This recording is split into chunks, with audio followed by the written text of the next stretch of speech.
Hey, it's Craig. I just wanted to let you know that you can listen to Canadian History X early and ad-free on Amazon Music, included with Prime. Greetings and welcome to another episode of Canadian History X. If you like, you can support the podcast for as little as $3 a month. Just go to patreon.com/CanadaEHX.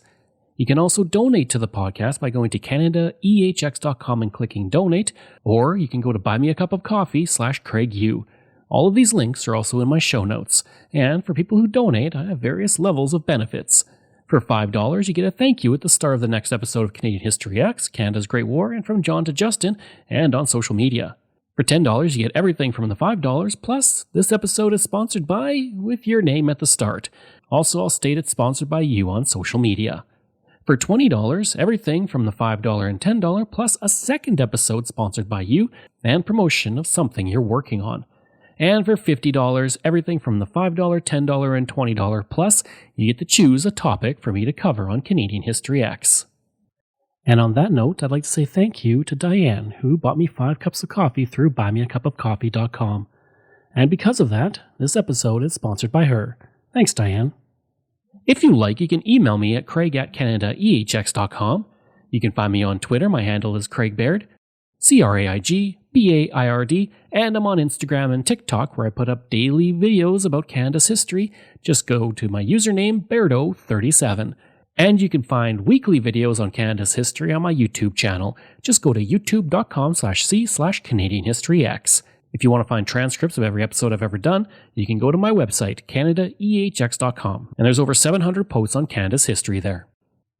This episode is a bit shorter than usual. I scoured the internet finding as much as I can. Because of how I research things, I go to the first-hand accounts of newspapers and library and archives and that kind of thing rather than relying on Wikipedia and such. I do use Wikipedia as kind of a base outline, but that's more or less all I use it for. But I scoured newspapers over the course of decades, and there was only a bit about John Tootoosis, so it's a shorter episode, but it's an interesting one, so I hope you guys enjoy it. Born on the Poundmaker Reserve in Saskatchewan on July 18, 1899, John Tootoosis was the son of Mary Teresa and John Tootoosis. His grandfather was Yellow Mud Blanket, whose brother was the legendary Cree leader, Poundmaker. Tootoosis would say decades later, quote, "I come from the Poundmaker Reserve. That Poundmaker Reserve is neither Saskatchewan nor Canada. It is my nation." End quote. As a child, he was taken from his family at the age of 13 and forced to attend the Thunder Child Residential School. He would remain there for 4 years before returning home. The experience at residential school would be traumatic for Tootoosis and would lead him to criticize the system throughout his entire life. He was also harshly critical of the control the Roman Catholic Church had over the Indigenous. He would say of his time in the residential school that children learned discipline but little else in a daily routine of intensive prayer and manual labor. Upon his return home, his father began to get Tootoosis involved in the political life of the reserve. In 1920, at the age of only 21, Tootoosis was appointed as the chief of his band by those in his community. This leadership position was not recognized by the Department of Indian Affairs, which had put itself in charge of reserves and required chiefs to be 25 years of age and older. As a result of this, another chief was chosen by the department.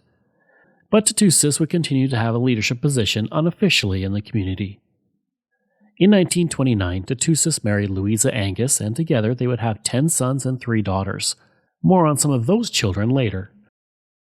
In 1932, after the sudden death of his father, Tootoosis replaced him officially as chief and became the secretary of the League of Indians of Western Canada.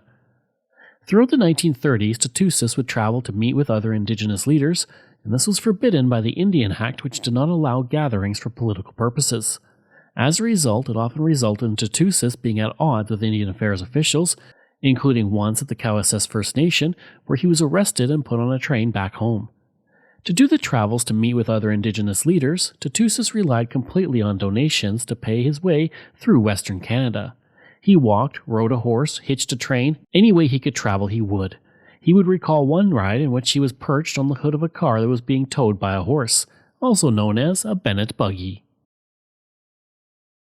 In 1936, he collected enough donations to take the train to Ottawa to meet with the Department of Indian Affairs to find out why the League of Saskatchewan Indians was not having its requests listened to. On the train, he met with an Anglican priest who warned him that the RCMP would be looking for him. Due to being labeled as a communist and troublemaker, he often had to dodge the RCMP as he traveled without a permit from the Indian agent. The Catholic Church and the federal government were also unhappy with him and saw him as a disturber of the peace. Tootoosis would say, quote, "When I first started to organize my people, Indian Affairs used to use the RCMP to try and stop me from organizing my people, but they were trying to stop the wrong Indian." End quote. One issue was related to oil on reserves. Applications to drill on Indigenous reserves in Saskatchewan were put forward by several companies. These applications were put in place without consultation with the Indigenous on the reserves. To deal with this, Tootoosis would be sent by his people to present their case to Indian Affairs over the issue of the government drilling on reserves for oil without permission. Tootoosis always felt that the Indigenous nations should negotiate with the United Kingdom, not Canada. He would say, quote, "This treaty we made with Great Britain, there can't be no third party come in there. We were two parties that made this treaty because a treaty is a contract which we have to live up to." End quote. The treaty he was speaking of was the Jay Treaty of 1793. One story that comes from his travels concerns another activist. While having breakfast at a shop near Parliament, he would come across Grey Owl, who was there to meet with the Prime Minister and Governor General. Grey Owl came up to Tootoosis and asked if he could join him for his breakfast, and the two talked for some time. Grey Owl, who would be busy all day, offered his hotel room for Tootoosis to sleep in until he returned. The two then met in the evening and spoke further, and Grey Owl offered to introduce Tootoosis to people at Indian Affairs. Unfortunately, Tootoosis was unable to meet any senior officials, and those he did meet at Indian Affairs were very dismissive of him. And while Tootoosis knew immediately that Grey Owl was not Indigenous, he did see Grey Owl as an ally to the cause. Despite his treatment from the government and other white people, Tootoosis was always willing to work with anyone who wanted to help his people. He would say, quote, "Working together, if you can help us on that, that would be wonderful. It would probably be the best thing that ever happened to Canada." End quote. During the Second World War, Tootoosis took up the cause of returning Indigenous soldiers, hoping they would not lose rights upon returning home. He would say, quote, "We want to make sure before they come back that they will not be neglected on their return." End quote. In 1946, at the Baird Hotel in Saskatoon, Tootoosis would become the president of the new Union of Saskatchewan Indians. The Saskatoon Star-Phoenix would write, quote, "Tootoosis has frequently been the spokesperson for his people in matters pertaining to their treaty rights and more than once has stated the Indian viewpoint before officials in Ottawa." End quote. Tootoosis always wanted there to be an Indigenous representative in the House of Commons to deal with matters that impacted the Indigenous.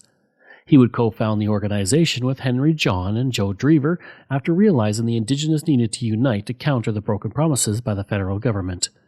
Tootoosis would say, quote, "We gamble our rights in every election campaign in Canada. Indians have been kept ignorant, poor, and half-starved for years. We must organize to help ourselves." End quote. I'd like to take a quick pause here to mention that right now Manscaped is sponsoring the podcast, and that means that if you want to get a kit or anything like that, you can, and you can save 20% by using the code EHX at manscaped.com. They sent me a kit. It is pretty fantastic. It comes with a lot of great things, and it's not the 1970s anymore, so maybe get a kit called Manscaped, and you can get it again for 20% off by using the code EHX. I kind of did this little ad off the top of my head, but going forward, I'll have a proper ad that will sound a lot better than this one. Okay, let's get back to the show. In 1951, Tootoosis was called to Ottawa to represent the Saskatchewan Union of Indians in discussions over the new Indian Act, Indian Bill 267. Tootoosis and his organization rejected many of the features of the new bill, especially with how it related to the enfranchisement of the Indigenous. Tootoosis would say that the Saskatchewan Indigenous were not anxious to see changes to their present Bill of Rights made by proclamation in 1763. At the time to vote, they would have to give up their treaty rights, something Tootoosis was not happy about. He would say, quote, "We do not want the right to vote. We wish to keep our treaty rights." End quote. Later in that year, Tootoosis would help to translate the new Federal Indian Act into Cree so that it could be read by more Indigenous in the Canadian prairies. In 1952, a large cairn was unveiled at the Poundmaker Reserve to commemorate the Battle of Cut Knife fought during the 1885 Northwest Resistance by Tootoosis' ancestor Poundmaker. On hand was Governor-General Vincent Massey, while Tootoosis translated his words into Cree for the gathered Indigenous. In 1959, the Union of Saskatchewan Indians became the Federation of Saskatchewan Indian Nations, and Tootoosis was named as its first president. He would remain as its president for 13 years. The Regina Leader Post reported, quote, John Tootoosis of the North Battleford Indian Agency was elected president of the Federation of Saskatchewan Indian Sessions of the Second Annual Conference of Indian Chiefs and Band Councillors, end quote. When the Indigenous were granted the right to vote in 1960, Tootoosis worried about the loss of certain rights under treaties once again and the eroding of Indigenous culture. He would say, quote, I don't know what the Indians are going to say about this. Premier Douglas has told us on more than one occasion that it was not the policy of his government to give anything to people they don't want, and that, if the Indians asked for the vote, we are prepared to give it to them. We did not ask for the right to vote, end quote. He would add years later on his decision not to vote, quote, I have no right to be voting for a government on the land which is no longer mine. That's your business, but sometimes you make big mistakes by choosing the wrong man, end quote. Throughout the years, Tootoosis would bring the message of Indigenous concerns beyond Canada's borders. He would travel to South America, Sweden, Alaska, and Australia so he could learn about the Indigenous problems elsewhere and find solutions to Indigenous problems in Canada. Wherever he traveled in his life, he carried a copy of Treaty 6 and a silver medal presented to his ancestors as a symbol of the agreement. His son Gordon would say, quote, the government would like to sweep our treaty under the carpet as something that is obsolete, but he would pull that copy out to remind them it is still a valid agreement, end quote. He would say of his travels, quote, we have to get acquainted with the other nations of the United Nations to get the recognition and try to get the support. By learning about what other Indigenous peoples have gone through, Canadian Indians will know better how to guide themselves here, end quote. In 1977, when the Saskatchewan Federation Indians were looking to create a position paper for dealing with the Trudeau government, Tootoosis would say, quote, we should stand together, we will be that much stronger, end quote. In 1970, Tootoosis was appointed to the Federation of Saskatchewan Indian Nations Senate, where he would remain for the next 19 years. For Tootoosis, he was always committed to having the federal government live up to its treaty obligations, something he felt would aid Indigenous economic development. He would say, quote, we never got what was coming to us. All we need is money from the department and we will build the economic base ourselves. We were promised the Indian rights would be protected for as long as the sun shines and the grass grows and the rivers flow, end quote. He would add in a later interview, quote, we made a promise, that is why we want to hold to the treaty. In our treaty, Indians were promised that Indians would have the same level of education as people that came in to live with us, which we never had, end quote. He was instrumental in ensuring that the Indigenous rights were entrenched in the 1982 Constitution Act. He would lead a 20-member delegation of Indigenous from Saskatchewan and British Columbia to it. Tootoosis would say later, quote, the Indian people have done a lot for you, but you've done nothing for me. For 114 years we have been suffering here. Just lately you have opened the door narrowly, end quote. In 1986, Tootoosis was awarded the Order of Canada. His son Gordon would say his father had mixed feelings about the award, stating, quote, he did appreciate being honored by Canada, but at the same time he felt like it was a bit of a token. You know, hey, how about honoring our treaties? End quote. Tootoosis would pass away on February 2, 1989 due to complications from a heart attack. Roland Crow, chief of the Federation of Saskatchewan Indian Nations, would say, quote, we thought of him as a statesman, not a politician. He always addressed the tough issues head on, end quote. Before his death, the Regina Leader Post said of him, quote, when the white people of Saskatchewan hear the name John, they automatically think of the late John Diefenbaker, but to the Indian people of Saskatchewan, John is John Tootoosis. He's an articulate and passionate speaker. His energy and work capacity would put to shame most men half his age. He's tough and determined. His piercing dark brown eyes reinforce the intensity of his tone, end quote. As for his family, his son Gordon Tootoosis would become a celebrated Indigenous actor, with his most famous role coming on North of 60, where he played Albert Golo. John Tootoosis' daughter was Jean Cuthand Goodwill, the first Indigenous woman to graduate from a nursing program in Saskatchewan, and someone else I've covered on the podcast, so be sure to check that episode out. Both his son and daughter would also be awarded the Order of Canada. His grandson Tyrone Tootoosis would become an activist, story keeper, and actor who was awarded the Canadian Diamond Jubilee Medal. Tootoosis' son Gordon would write of him, quote, "Collision with the tough world of white politics never changed his view of the world. Spiritual and humanitarian concerns remained the highest values in his worldview, which was the best articulated in his native Cree." End quote. I hope you enjoyed that episode of my look at John Tootoosis. Next week we're looking at the historic Quebec blackout. If you like, you can email me at craig@canadaehx.com. You can find me on Twitter. My handle is Craig Baird, CraigBaird, and I'm on Instagram at Bairdo37. As well, again, if you want to support the podcast, you can for as little as $3 a month. Just go to patreon.com/CanadaEHX. And you can donate to the podcast by going to CanadaEHX.com and clicking Donate. I'd also like to thank all of my wonderful patrons, and I apologize if I get any names incorrect.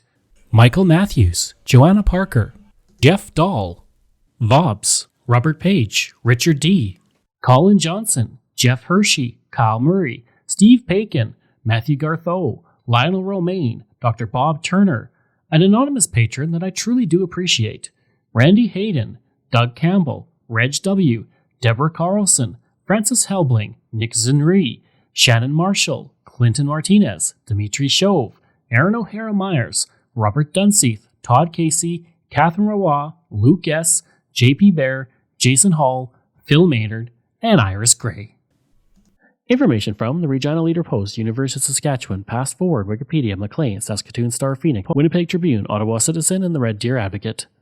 Thanks, and we'll see you again next time.